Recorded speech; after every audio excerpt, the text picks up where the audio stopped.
लेकिन लेखक बनना है और ये हिंदू धर्म और हमारे भगवान देवी देवताओं पर इस तरह से किताबें लिखनी है, या हिडन हिंदू नाम सुनकर कई बार लोग सोचते हैं अच्छा क्या होगा इस किताब में। मेरे मन में भी यही सवाल उठा था जब मैंने किताब उठाई थी।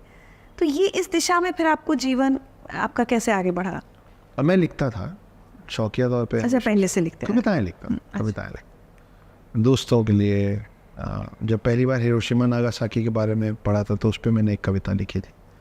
पहली बार टाइटैनिक फिल्म देखी थी तो उस पर एक कविता लिखी थी। तब तो छोटे रहे होंगे। हाँ, तो शौकिया तौर पे बहुत पहले से लिखता था। कुछ याद है एक दो लाइनें तब की बचपन की लिखी हुई? नहीं, सब लेकिन नोट है, पूरा प्रॉपर डायरी है। मैं सोच रहा हूँ कुछ छपवाने का, उस पर भी देखा जाएगा।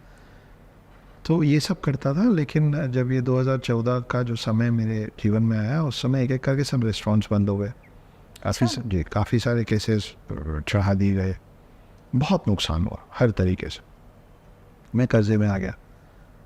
उस समय मैं हमेशा कहता हूँ कि आप क्या होता है ना, स्कूल में हमारे 5-6 हॉबीज़ होते हैं, फिर हम कॉलेज में आते हैं तो 5-6 का 2-3 हो जाता है, फिर शादी होती है तो एक आध बच जाता है, और जैसे ही परिवार में एक बच्चा हो जाता है तो वो भी ख़त्म हो जाता है। सच है ना, ऐसा ही होता है। बट उस कोशिश करनी चाहिए उसको ज़िंदा रखने की। बट मैं वही कह रहा हूँ कि, और ये सब लोगों के लिए कि आप ना अपने जीवन पर अपनी एक हॉबी बचा के रखिए।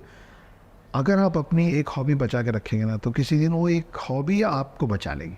क्या बात, सही बात। आप उसे एक हॉबी को बचा के रखिए, आप अपने अंदर वो एक बच्चे को बचा के रखिए, वो बच्चा आपको बचा लेगा, आपका जीवन संवार देगा, बचा देगा आपको। लिखना मेरा शौक़ था, वो शौक़ से कब प्रोफेशन बना उसकी कहानी बहुत, 2 कारण थे छोटे छोटे। पहला कि अगला रेस्टोरेंट खोलने की हिम्मत नहीं बची थी, हाँ पैसे थे, कर्जे में डूबा हुआ था। दूसरा कि फिर बेटे पे जाना पड़ेगा, पर क्या करें। मेरा घर ना दीदी बहुत सुंदर था, लेकिन शहर से थोड़ा बाहर था, इंदौर में। जी। तो आसपास स्टेशनरी शॉप जैसी चीज़ें नहीं थी। 6-6.25 साल के मेरे सुपुत्र थे, वो पापा और डैडी नहीं बोलते थे, वो अक्की बोलते थे। अक्की आप ये कर दीजिए, दोस्त जैसी बात। वो मेरे पिता मेरे दोस्त रहे, मैं वैसे ही चाह रहा था कि पापा बाबूजी डैडी नहीं, मान सम्मान अपनी जगह है, वो आप पे झलकता है। तो उन्होंने एक दिन कहा कि अक्की मुझे ड्राइंग कॉपीज और ला दीजिए, मेरी ड्राइंग कॉपी ख़त्म हो गई। बच्चे क्या एक पन्ने पे एक स्टार बनाते हैं, एक गोला बनाते हैं, पन्ना वो ख़त्म हो गया। 12-15 पन्ने होते हैं वो ड्राइंग कॉपी में। मैं बोला हाँ बेटा आज ले आएंगे। बाहर निकलने के बाद 660 चीज़ें होती हैं, दिमाग से उतर गया। रात को मैं आया, वो सोए हुए थे, मैं सो गया। सवेरे उठे, छुट्टियाँ चल रही थी, सवेरे उठे बोला कि मेरी ड्राइंग कॉपी। तो वो सुबह उठे इस खुशी में कि ड्राइंग कॉपी आ गई होगी। मैं भूल गया था। मैं बोला सो सॉरी बेटा, मैं भूल गया, आज पक्का जाऊँगा।